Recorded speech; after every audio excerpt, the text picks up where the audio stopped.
Welcome to day 3 of the Mindful Parenting Challenge. Today, I'd like to start with a quote. Mindfulness means maintaining a moment by moment awareness of our thoughts, feelings, bodily sensations, and surrounding environment through a gentle and nurturing lens. Notice the word gentle and nurturing. Will these extend to yourself also? Parenting mindfully is not just about the way we treat our children, but it's how we treat ourselves.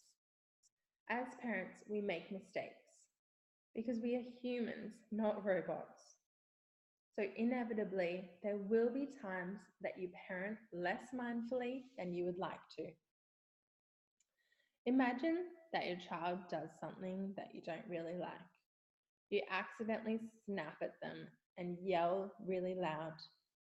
They are really upset by the way you've yelled and acted, and they begin to cry uncontrollably.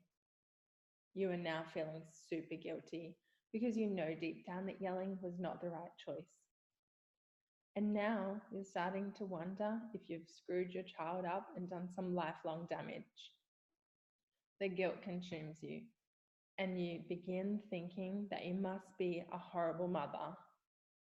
The rest of your day is now ruined. Does this sound familiar? Because I'm sure that whether you're a mother or a father, many of us have been in this exact situation.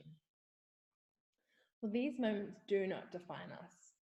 And the good news is that as you begin to become more mindful, these reactions and these sort of situations become less and less. None of us are perfect, and we all have times in our lives when our emotions do become so overwhelming that we struggle to handle them in a healthy way.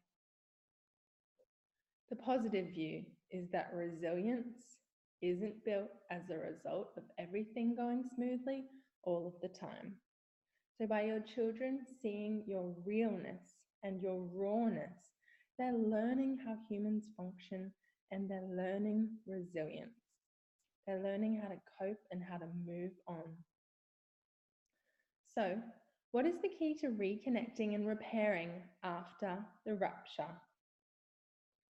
I find it really helpful to know my children's love languages, to know what fills their cup with love. One of my daughters loves physical touch. So for her, lots of cuddles, lots of tickles, lots of down to her level playing games really works. My other child, though, she really likes time spent with her. So we'll get out a craft activity, or we'll read a book, or we'll go to the park.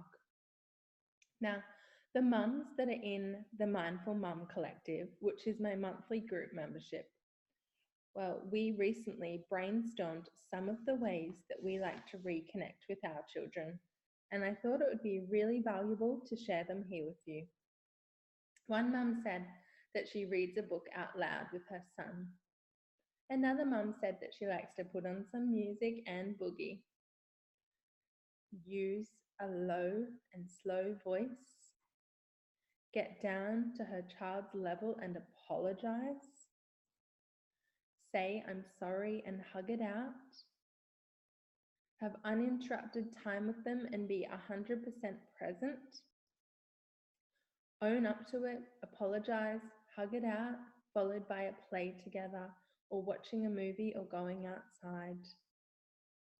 Going outside and jumping on the trampoline, coloring in and dancing, or heading outside and putting our bare feet on the grass together. Now, in order to effectively fill your children's cup up, you need to first forgive yourself. Forgiveness is a part of a lifelong healing process, and there is no one way to forgive someone. But a method that I find really helpful is the ancient Hawaiian practice of forgiveness. Now, you're going to need to forgive me if I'm not saying this correct, but it's called Ho'oponopono or something like that. There's lots of H's and O's and P's and N's. But again, I'm human, so it's okay to make mistakes. Now, I enjoy this method because it's the most simplest, but it's really powerful. And it's a two-step process. Now, number one, we say aloud the action that we would like forgiveness for. For example, I would like forgiveness for yelling at my child this morning. And then number two, we repeat these words in this order. I'm sorry, please forgive me, thank you, I love you. And that's it. That's the whole practice in a nutshell. It's simple and amazingly effective. Basically, we're saying sorry, we're forgiving ourselves, and we're showing our gratitude and our love. Now, your reflection activity today is to figure out your child's love language so that you can then brainstorm lots of ways to fill up their love cup. There is an online test that you can do to figure out your love language, so I'll link it in the notes. Tomorrow, we will be learning about prevention of stress and self-care. Have a beautiful day.